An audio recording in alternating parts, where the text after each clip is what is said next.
opinion. Ambode's episode of propaganda orchestrated to halt Tinubu'S ambition by Kola Amzat. Welcome to the news and thank you for tuning in to listen. In all, the ex-governor of Lagos State, Akin Ambode package of propaganda already circulating in the social media, ostensibly geared at creating confusion in Lagos and also designed to cast doubt and aspersions on the Asiwaju Tinubu presidency bid. He refused to mention how he cornered for himself and companies some of the juicy contracts running into billions, like bus stops, construction across Lagos, and others. He bluntly did not deem it fit to include in that episode how he cornered the engaged Visionscape to take over the activities of Loma, thereby throwing thousands of Lagos men and women earning their living there into unemployment market, a selfish decision that almost precipitates confusion and an anarchy for Lagos APC. Because those downtrodden thrown out represented a key political bloc in the state. Ambode refused to mention how he rendered all his commissioners redundant on account of his refusal to empower them to carry out responsibilities which ordinarily meant for their officers. This is a backlap. There have been some things going on social media, but I will tell you that I don't even know the particular one that has Ambode's name behind it. Maybe it was done in such a way that it would not be wired, so that he's not going to be seen as the one who did it. Or maybe he doesn't want, sincerely, I don't know, maybe I'm the only one left behind here. Because I know about Tinubu'S ambition. Recently, it was Nigerians were made to know that this Abade company, yes, that the current governor of Lagos State, the person of Babajide Sanwo-Olu, was going to be crediting account, I think, with 10%. Is it 10%?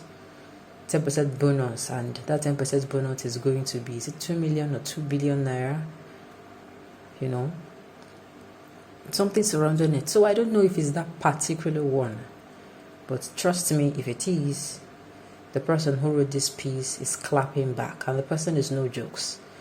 As expected, when it comes to times like this, when the game is getting tougher, and it is like, people are coming out to say, oh, this is the reason why you should vote for this person, this is the reason why you should not vote for this person, political rivals, those who are coming out to say things they feel, they have just to state their fears, and of course those who are coming out to state their reasons why you should vote for their most preferred candidate. In all, I'm going to tell Nigerians, let us not be fooled again. Let us vote for competency, integrity, justice, fairness, equity. Don't forget you'll be unjust to yourself if you don't vote for the most competent person.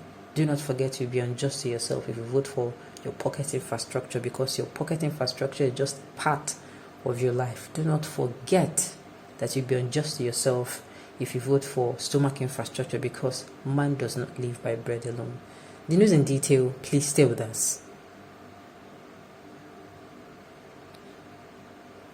Ambode refused to maintain how he rendered all his commissioners redundant on account of his refusal to empower them to carry out responsibilities which ordinarily was meant for their officers.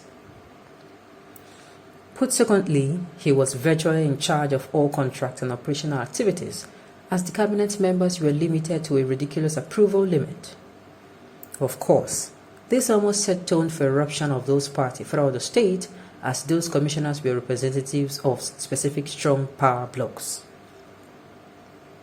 Even judging him by the 10 reasons he labored so much to justify for his removal in the episode, it was a mistake of immeasurable proportion for the party to have allowed him to ascend the office of governor in the first place. Having been inaugurated and having exhibiting all those threats in office, it also became a tragedy of gargantuan magnitude for the House of Assembly to have allowed him to complete his 4-year tenure by not impeaching him. He simply acted like an emperor. No one does that in democracy. Democracy is a chain. Every joint connects with one another. So as much as possible, all the joints must be continually oiled to bring stability and steadiness into government. Even those leaders with imperial political blocs, impregnable, faithful, and wider reach, do not do that. How much more Ambode with zero political base, zero watchers to win any election then, and of course, with anonymous personality in the Lagos political sphere? Didn't we know he ascended?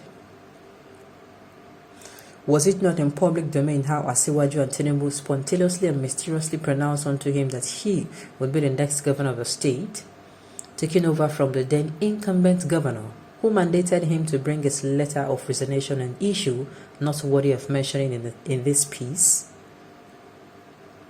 Before him, how many permanent secretaries had attended the office of governor of Lagos State? What were his political precedents and antecedents before he ascended? Absolutely not inexistent. How many elective offices he held before he was catapulted to the topmost office in Lagos? Perhaps in Nigeria. Apart from Nigerian presidency, none. How much millions did he have in his treasury before he became governor? Perhaps none. Ambode completely forgot that his election into the office was wholly bankrolled by the party and Asiwaju Tinubu. They called on him to part-fund Osun election. He bluntly refused. Remarkably, without him, APC triumphed. He's completely naive. That's the practice in democracy. Even, how are the election being funded at the center? Is it not from a fund like strong agencies of government like NNPC, FIRS? Does any watchers come from heaven or garbage? He was either oblivious of this or he's just being mischievous. Also, in democracy, executive and legislative arms of government must work in harmony, for none of those players in government would suffer, and rather, it is the citizenry that will continue to be at the receiving end. As much as possible, a visionary, results-oriented, people-centric, and resourceful as well as focused governor must, as a matter of necessity, strike a balance by continually develop ingenious way and manner to attract the support of legislative arm. If, according to him, he refused the attempt to pad budget, he did not tell the world huge of concessions they granted unto him while he was in charge. I told you that this clapback is going to be a strong one. But where it got me is that Tinubu was the one that handpicked him, which makes me to say, Tinubu has never left the office of the governor of Lagos State. Believe you me, he's instrumental as if Lagos State is his property. Do you want a person to come and rule Nigeria and for ages his presence will still be felt? Ask Lagosians and they will tell you. When I say ask Lagosians, please, I don't mean ask the touts on the road. Ask the real Lagosians that bear the brunt of everything that happens in Lagos. On this note, we've come to the end of the news. We say thank you for tuning in to listen. And till I come again next time, enjoy the rest of your day.